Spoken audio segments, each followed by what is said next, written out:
cargo freighter pilot Marcus Chen made an unscheduled stop at a remote way station on the extreme edge of Alliance space. He needed to repair a failing navigation component, and the isolated station was the only functional facility within reasonable range. The station was small and barely maintained, serving primarily independent traders and the occasional explorer passing through the frontier territories.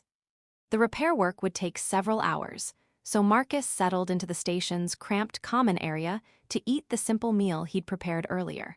A woman entered the common area, clearly Thessaran based on her distinctive long ears and elegant features, wearing simple travel clothes that had obviously seen considerable use and wear. She looked genuinely exhausted, and Marcus noticed she was scanning the automated food dispensers with an expression that suggested she either lacked sufficient credits or the dispensers weren't functioning properly. Marcus had been in exactly that position before, stranded at remote stations with severely limited resources, hungry and tired with no good options available. The instinct to help was automatic and unthinking. "Excuse me," he said. "I made too much food and I genuinely hate wasting it. Would you like some? It's just basic protein and vegetables, nothing particularly fancy."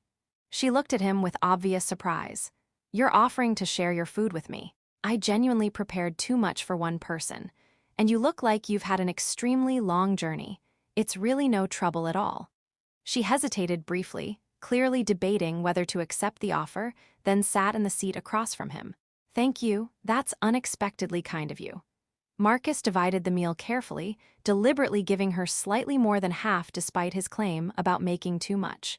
They ate in comfortable silence for several minutes. "I'm Marcus," he offered, "freight pilot, just here temporarily for navigation repairs." "Sira," she responded simply. "Also traveling through. Your generosity is genuinely appreciated. I've been traveling for several days and my resources are extremely limited at the moment." Frontier stations aren't always accommodating to travelers with limited funds. I've definitely been there myself. They talked casually about the challenges of deep space travel, about navigating the peculiar difficulties of remote stations, about the odd, austere beauty of frontier facilities that existed at the edges of civilized space. She was remarkably easy to talk to, asked genuinely thoughtful questions, seemed authentically interested in his perspective on freight logistics and frontier life. After they finished eating, Marcus insisted she take some of his remaining emergency rations. "I'm heading directly back to core space territories where supplies are abundant and easy to obtain. You mentioned you're still traveling outward. You'll need these substantially more than I will." "You don't know anything about me. Why help a complete stranger?" "Because someone helped me once when I desperately needed it. And because it's just food. Sharing it costs me nothing particularly significant but might matter considerably to you." She accepted the rations with obvious, genuine gratitude. "I won't forget this kindness, Marcus Chen." They parted ways shortly after, Marcus returning to his ship for repairs, Sira presumably continuing to wherever she was traveling. He didn't think much more about the encounter beyond hoping she made it safely to her destination.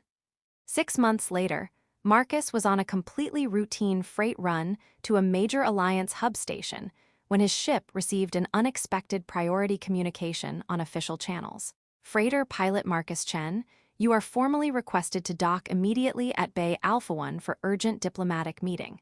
This communication constitutes mandatory official summons. Comply immediately." Bay Alpha 1 was exclusively reserved for high-level diplomatic vessels and senior Alliance officials. Marcus had never docked there in his career and couldn't imagine any possible reason why he'd be summoned to such a facility. When he docked as instructed, he was met by extensive security personnel and escorted, not roughly, but extremely firmly, to an elaborate diplomatic suite he absolutely didn't belong in based on his status. The woman waiting there took him several long seconds to recognize because the context was so completely and impossibly wrong. Sira, the exhausted traveler he'd casually shared a meal with 6 months ago at a remote frontier station. Except she wasn't wearing simple worn travel clothes now. She was dressed in formal imperial regalia that absolutely screamed authority and concentrated power. And she was surrounded by numerous advisors and security personnel who all clearly deferred to her with complete and absolute submission. "Marcus Chen," she said with a slight knowing smile. "Thank you for coming promptly. I didn't really have any choice about coming. The communication was mandatory.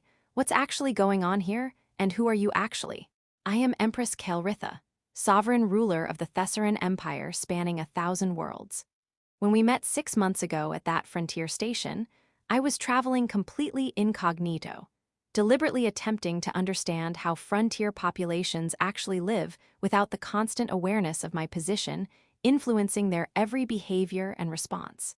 Marcus's brain completely stopped functioning coherently for several seconds. The woman he'd casually shared his simple meal with was an empress who literally ruled 1,000 worlds. "You let me give you emergency rations. You could have purchased the entire station outright with your personal funds." "I certainly could have, but purchasing things wasn't what I actually needed at that moment. I needed to observe how ordinary people genuinely behave when they don't know I'm watching and evaluating them. How they treat complete strangers who have absolutely nothing to offer them politically or socially. So this was some kind of elaborate test. Not a test at all, an observation of genuine behavior. I've spent my entire life surrounded exclusively by people who desperately want something from me: political favor, economic access, social advantage. Everyone constantly performs for an empress. No one simply shares their meal because they happen to make too much food. I genuinely did make too much. You gave me noticeably more than half of the meal while explicitly claiming you'd made too much for one person. I noticed that immediately. And you insisted I take your emergency rations when you were heading directly toward territories with abundant supplies, while I, as far as you knew, was headed deeper into resource-scarce frontier space. Those weren't actions carefully calculated for potential future advantage. They were genuine kindness offered to a complete stranger. "Why am I actually here?" Marcus asked directly. "You could have just quietly remembered the kind stranger and moved on with the demanding work of running your vast empire. Because in 6 months of traveling completely incognito across frontier and core territories, meeting literally hundreds of different people, you were one of only 3 people who showed genuine kindness without knowing my actual identity, and the only one who did so without any apparent ulterior motive whatsoever. I shared a meal and some rations. That's hardly heroic behavior." "No, it's not heroic, but it's also remarkably uncommon. Most people I encountered either ignored me completely, treated me with automatic suspicion, or, once they found me interesting for any reason, immediately tried to use the interaction for personal advantage. You simply shared food because I appeared hungry and you had food available to share. That fundamental simplicity is genuinely rare. So you brought me here just to thank me? You could have easily sent a message through official channels. I brought you here because I'm offering you a significant position. I desperately need advisors who genuinely understand how normal people actually live, who can see beyond political maneuvering and theory, who make decisions based on basic human decency rather than carefully calculated political advantage. Your extensive background in frontier freight logistics gives you invaluable perspective on how imperial policies actually affect the populations my empire is supposedly designed to serve." Marcus processed this unexpected information carefully. "You want me to advise an empress who rules 1,000 worlds on policy matters because I shared my lunch.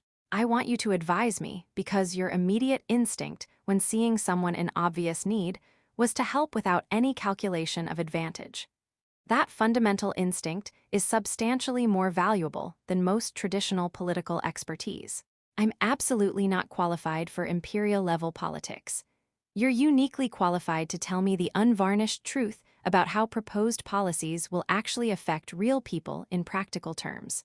Most of my current advisors are extensively qualified to tell me how policies affect complex political relationships and diplomatic standing.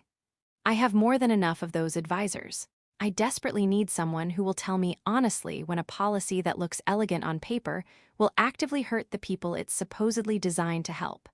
And if I say no to this offer, then you say no without any consequences. I'm offering genuine opportunity, not issuing compulsion or threats.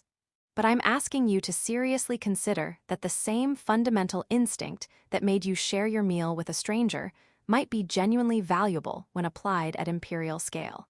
Marcus thought about his established freight routes, his comfortable if unspectacular life, the reliable predictability of logistics planning and cargo manifests.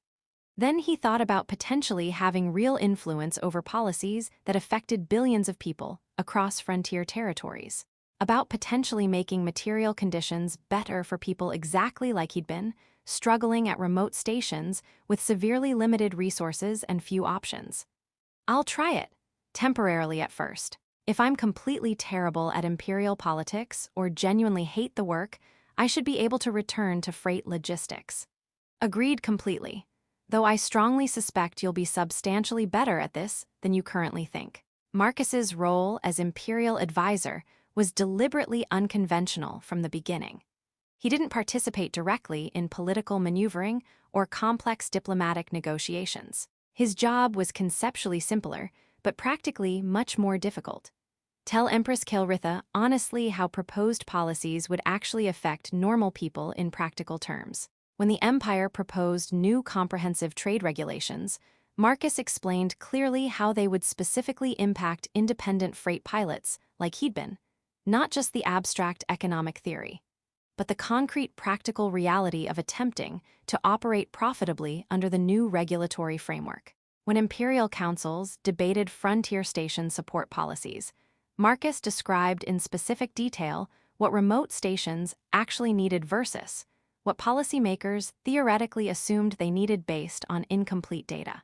When they discussed resource allocation priorities, Marcus talked extensively about the actual people he'd personally met during his freight runs, what their daily lives were genuinely like, what they concretely struggled with, what interventions would genuinely help versus what merely looked impressive in official reports. He wasn't always popular with other more traditional advisors who strongly preferred elegant theoretical policy solutions to messy practical reality. But Empress Kelritha consistently valued his perspective because it was firmly grounded in actual lived experience rather than abstract political theory. 6 months into his advisory role, during an intensive policy meeting about frontier aid distribution reform, one of the other senior advisors openly dismissed Marcus's concerns about implementation practicality. With all due respect, Advisor Chen, you're simply not qualified to properly assess complex policy implementation challenges across imperial scale. Empress Kelritha interrupted firmly and immediately. Advisor Chen is uniquely qualified to assess whether our proposed policies will actually help the real people they're explicitly designed to serve. That qualification matters substantially more than purely theoretical expertise that consistently ignores practical implementation reality. Later that day, speaking privately, Marcus asked her directly, "Do you regret offering me this position? I'm clearly not making your other advisors' work easier or more comfortable. You're making their work more honest and grounded in reality. That's infinitely more valuable than comfortable. And you're helping me remember consistently why I'm actually doing this demanding work, to genuinely serve people, not to serve political elegance or theoretical perfection." Years later, Marcus was still serving as an imperial advisor, no longer in any temporary capacity, but as a permanent and influential member of the Imperial Policy Council. His specific recommendations had materially influenced numerous policies across the empire, particularly regarding frontier territories and resource distribution frameworks. When people asked Empress Kelritha about her notably unconventional advisor, she consistently told the complete story. "I met him at a remote frontier station while traveling incognito. I deliberately appeared to be a struggling traveler with severely limited resources. He immediately shared his meal without knowing anything about who I actually was, insisted I take his emergency rations, showed simple, genuine kindness to a complete stranger. That basic kindness revealed fundamental character more valuable than any amount of traditional political expertise.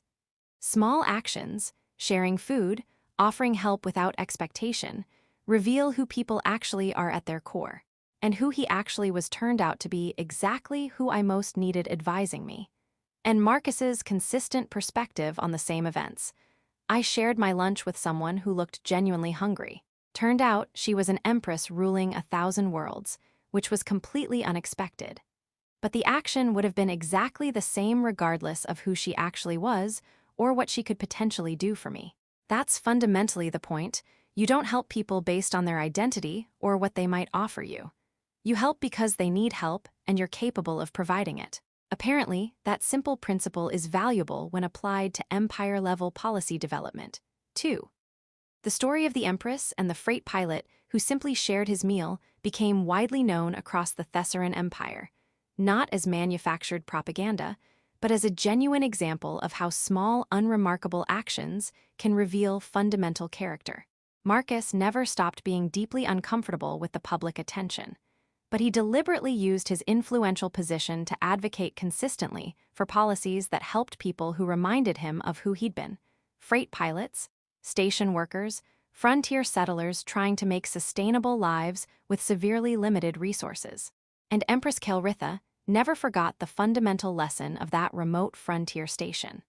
That true character is most clearly revealed in how people treat complete strangers who can offer them absolutely nothing in return, and that sometimes the most valuable advisors are precisely the ones who make decisions based